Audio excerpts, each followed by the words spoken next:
छठ पूजा सबसे प्रमुख त्योहार है जो उत्तर भारतीय राज्यों बिहार और उत्तर प्रदेश और नेपाल के कुछ क्षेत्रों पर मनाया जाता है।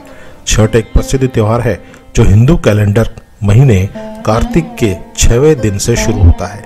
यह त्योहार सूर्य देव और उनकी पत्नी उषा की पूजा के लिए समर्पित है। यह त्योहार पृथ्वी पर जीवन का समर्थन करने के लिए भगवान को धन्यवाद देने और दिव्य सूर्य देव और उनकी पत्नी का आशीर्वाद लेने के लिए मनाया जाता है। हिंदू धर्म के अनुसार ऐसा माना जाता है कि सूर्य कई स्वास्थ्य स्थितियों को ठीक करते हैं और दीर्घायु, प्रगति, सकारात्मकता, समृद्धि और कल्याण प्रदान करते हैं। इसके अलावा छठ का मुख्य दिन वास्तव में छठ पूजा का पहला नहीं बल्कि तीसरा दिन होता है। यह त्योहार लोगों द्वारा कठोर दिनचर्या का पालन करते हुए मनाया जाता है जो 4 दिनों तक चलता है। इस त्योहार के अनुष्ठानों और परंपराओं में उपवास, उगते और डूबते सूर्य को प्रार्थना करना, पानी में खड़े होकर पवित्र स्नान और ध्यान करना शामिल है। यह प्रसिद्ध भारतीय त्योहारों में से एक है जो बिहार और झारखंड, पूर्वी यूपी, मध्य प्रदेश, उत्तर प्रदेश, बेंगलोर, चंडीगढ़, गुजरात, छत्तीसगढ़ और नेपाल के क्षेत्रों सहित भारत के कई अन्य स्थानों में मनाया जाता है। यह विक्रम संवत के कार्तिक महीने की छठी को मनाया जाता है। छठ पूजा होली के बाद गर्मियों में भी मनाई जाती है, लेकिन कार्तिक महीने में मनाई जाने वाली छठ का अधिक महत्व है और लोग इसे बड़े उत्साह से मनाते हैं। छठ एक ऐसा त्योहार है जो पवित्रता, भक्ति और सूर्य देव को प्रार्थना करने के बारे में है। इस त्योहार की सटीक उत्पत्ति अस्पष्ट है, लेकिन कुछ मान्यताएं हैं जो हिंदू महाकाव्यों से जुड़ी है। रामायण और महाभारत 2 महाकाव्य हैं जो छठ पूजा से जुड़े हैं। ऐसा माना जाता है कि छठ पूजा की शुरुआत भगवान राम से हुई थी। ऐसा कहा जाता है कि जब भगवान राम अयोध्या लौटे तो उन्होंने और उनकी पत्नी सीता ने सूर्य देव के सम्मान में व्रत रखा था और इसे डूबते सूरज के साथ ही तोड़ा। यह एक ऐसा अनुष्ठान है जो बाद में छठ पूजा में विकसित हुआ। महाभारत के प्रसिद्ध पात्र कर्ण को सूर्य देव और कुंती की संतान कहा जाता है।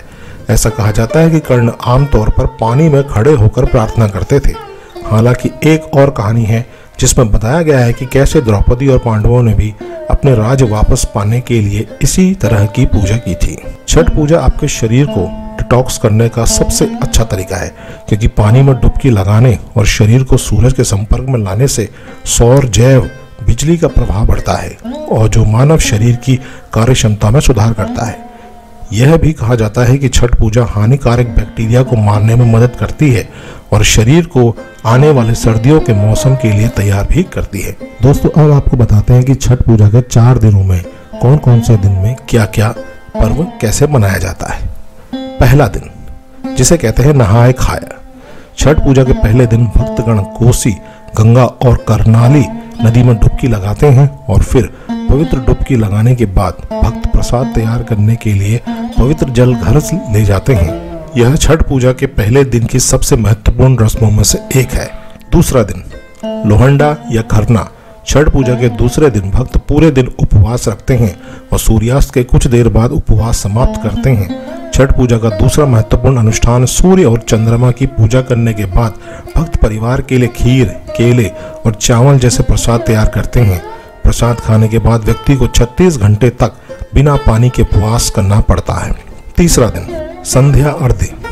छठ पूजा के तीसरे दिन भी निर्जला व्रत रखा जाता है और पूरे दिन पूजा का प्रसाद तैयार किया जाता है। प्रसाद को बाद में बांस की थाली में रखा जाता है। बाद में ठेकुआ, नारियल, केला और अन्य मौसमी फल शामिल होते हैं।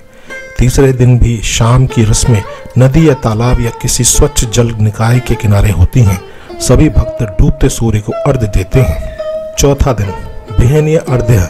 छठ पूजा के आखिरी दिन भक्त फिर से नदी या किसी जल निकाय के किनारे इकट्ठा होते हैं और फिर उगते सूर्य को प्रार्थना और प्रसाद चढ़ाते हैं। अर्घ्य देने के बाद भक्त अदरक और चीनी या स्थानीय स्तर पर उपलब्ध किसी भी चीज को खाकर अपना उपवास तोड़ते हैं।